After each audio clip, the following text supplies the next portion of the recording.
बापूजी, क्या आत्मा की अमरता को अनुभव किया जा सकता है?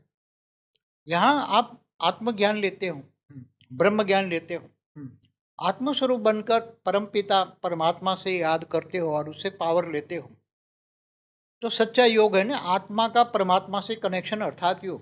हम्म। तो आत्मा यहाँ जीते जी मृत्यु लोक में भी अमरता का अनुभव कर सकती, ब्रह्म मगर ज्ञान से। ब्रह्म ज्ञान से। जैसे पहले ब्रह्मर्षि होते थे ना, महर्षि हम्म, ब्रह्मर्षि, हम्म, वो हिमालय में ऊपर बर्फ में बैठकर हम्म।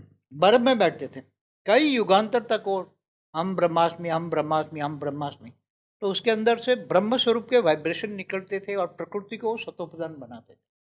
इनके हिसाब से प्रकृति के वायुमंडल सतोप्रधान बनता था। हम्म, तो वो ब्रह्मर्षि महर्षि जिनको ब्रह्म ज्ञान था, वो दूसरे ब्रह्मांडों से आए हुए ब्रह्मर्षि थे। जैसे 7 सितारे नहीं है, हर मनवंतर में 7 आते हैं ऋषि, वो हम्म। दूर सितारे हैं, वहां से आते थे।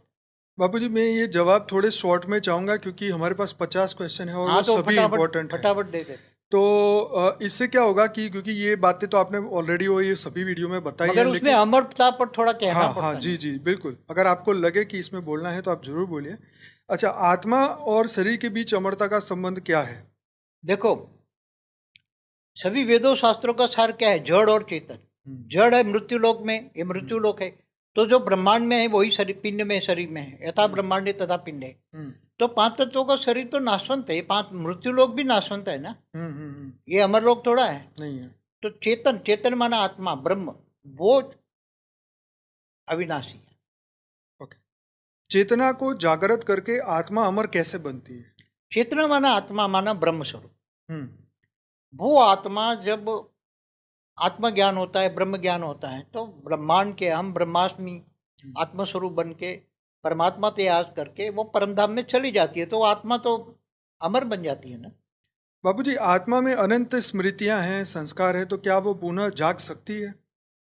हाँ, जब तक ये देह है, हम्म, तो देह के जन्म मरण के चक्र में है, तो सारा रिकॉर्ड तो कारण शरीर महाकारण शरीर में सब रिकॉर्ड तो पड़ा हुआ है ना। बिल्कुल। तो मन हल्का भी सोता है तो भी कारण शरीर में रिकॉर्ड होता है। ओके। तो मन वचन कर्म से जो कर्म करते हो कारण शरीर में महाकारण शरीर में रिकॉर्ड है। तो जब भी जन्म मरण के चक्र में आते हैं तो अगले जन्म का कर्म बंधन प्रारब्ध बन के भोगना पड़ता है। तो तो स्मृति या स्वरूप में बुद्धि में आती है। जैसे स्वप्नों में भी, वो स्वप्न में भी वो पुरानी स्मृतियां पड़ी हुई उसके हिसाब से ये स्वप्न में भी स्मृतियां है। खत्म होगी तभी तो वो जागृति हुई। स्मृति मन देखो, नष्टो मोह स्मृति लब्धा। जब मोह खत्म होता है तो आत्मस्वरूप की अनुभूति होती है।